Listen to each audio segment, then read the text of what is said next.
سلام دوستای عزیز، چطور میتونیم با استفاده از کانوا و چت جی پی تی در مدت 10 دقیقه یک سی وی کاملا پروفشنال بسازیم؟ تا آخر ویدیو مرا همراه باشید. در قسمت گوگل میم canva.com نوشته میکنیم و صفحه کانوا را باز میکنیم و همچنان chat.openai.com. در بخش تمپلیتس میم و از اینجا میتونیم که تمپلیت های مختلف را ما جستجو کنیم. نوشته میکنیم پروفشنال سی وی. اینجا تمپلیت های سی وی را به ما بالا میاره که میتونیم از این تمپلیت ها یکیش را انتخاب کنیم و سی وی خود را ادیت کنیم.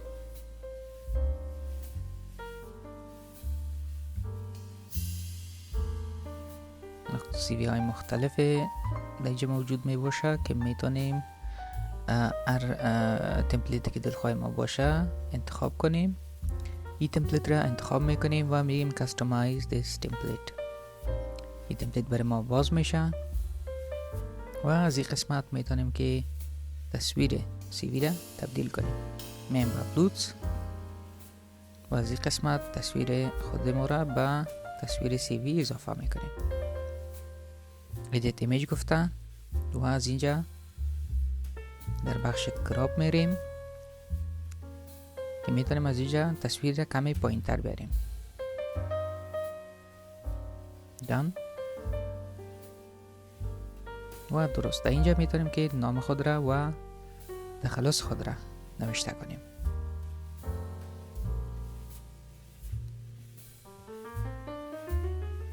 در اینجا هم تخلص و در قسمت پایین میتونیم که تایتل سی وی خود را نوشته کنیم. در مثال کانتنت کریئتور.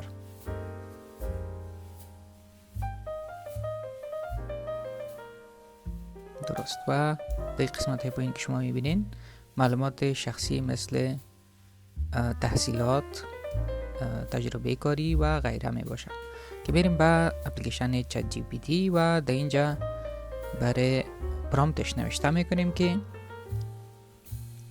ما میخوایم یک سی وی بسازیم، میتوانید همراه ما کمک کنین یا خیر.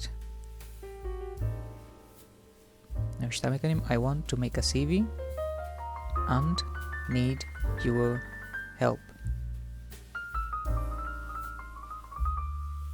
دیگه بر ما میگه که چطور میتونیم سی وی درست کنیم و دیگه معلومات شما کار نداریم و معلومات شخصی خود را نوشته میکنیم که مثلا ما در کدام سال از مکتب فارغ شدیم، کدام رشته ها را خواندیم، مثلا کدام کجا تجربه کاری دارم و دیگه با ما قسمی که دیدین طب معلومات را به شکل میاریش برای ما نوشته میکنن و از اینجا باز میتونیم که کاپی کنیم و در سی وی خود پیست کنیم. البته ما به زبان ساده برش نوشته کردیم که از این سال تا این سال را ما مکتب خواندیم و دیشان معلومات تحصیلات و تجربه کاری و غیره. از این قسمت بعد نام و مشخصات شخصی خود را که در کدام آدرس زندگی میکنیم، ایمیل آدرس و شماره تلفن خود را اپدیت میکنیم. درست کم بزرگتر میکنیم.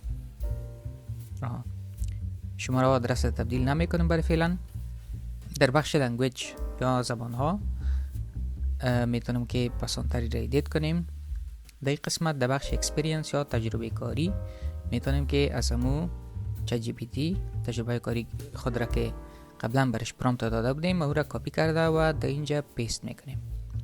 البته اول باید تایتلش را تغییر بدیم که سلف امپلوید ترید هم ما برش گفته بودم که اینجا باید تایتلش نوشته شود و در قسمت پایین هم معلومات مکمله که مثلا ما از کدام سال تا کدام سال چی کاری را انجام دادیم یا کدام تاسکا مربوط ما بود این را باید که دیگه نوشته کنیم. بزرگتر میکنیم تا ببینیم در این قسمت ست شود. این را دورتر میکنیم و این را هم دیلیت میکنیم که پس هم بتانیم که دیگه معلومات را اضافه کنیم. معلومات را کپی میکنم و در این قسمت پیست. در بخش ایژوکیشن یا تحصیل این را کمی بالاتر میبرم و از اینجا امو معلوماتی که بر ما نوشته کرده را کپی میکنیم، اینا را حذف میکنیم و تکست گفته دیجا اد هیدینگ. در این قسمت امو معلومات را کپی کردیم پیست میکنیم.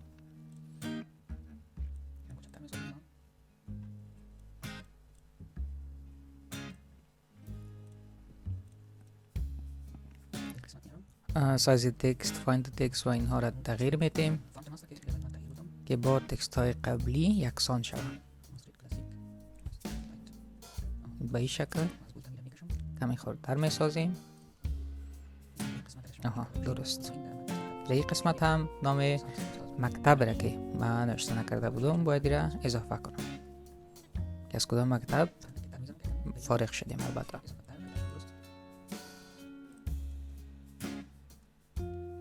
این هم درست شد.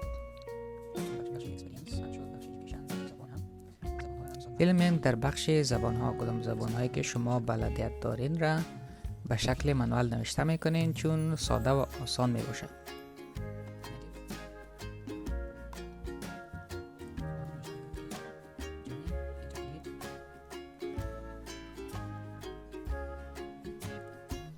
اینجا نوشته میکنیم زبان پشتو نتیو یا زبان مادری ما است. زبان دری هم نوشته میکنیم، زبان آلمانی یا جرمنی که نوشته کردیم اینترمدییت، انگلیسی و در بخش پایینتر هم اکسپریانس یا تجربه کاری که میتونیم با از امون تکستی که چت جی پی تی بر ما اکسترکت کرده را کپی کرده و در این قسمت پیست میکنیم. همه ایره کوچکتر میسازیم به این شکل. و در بخش اسکیل سمری امو مهارت های را که ما داریم در این قسمت باید که ادیت کنیم. این هم شد سی وی مکمل که میتونین با استفاده چت جی پی تی و کانوا خیلی راحت و در مدت خیلی کم یک سی وی بسیار پروفشنال درست کنین. البته در معلومات شخصی یا about me باز هم میایم از اینجا امو تکست را کپی کرده و در این قسمت پیست میکنیم، این را کوچکتر میسازیم. فعلا درست شد. و در بخش شیر رفته از اینجا دانلود و به شکل پی دی اف پرینت ای را دانلود میکنیم که بتونیم پسندتر ای را بسیار با کوالیتی بالا پرینت کنیم. در این قسمت گفته که RGB یا CMYK یعنی مطلبش که رنگه و یا سیاه سفید میگیم که رنگه و دانلود. سی وی ما دانلود شد و حالا هم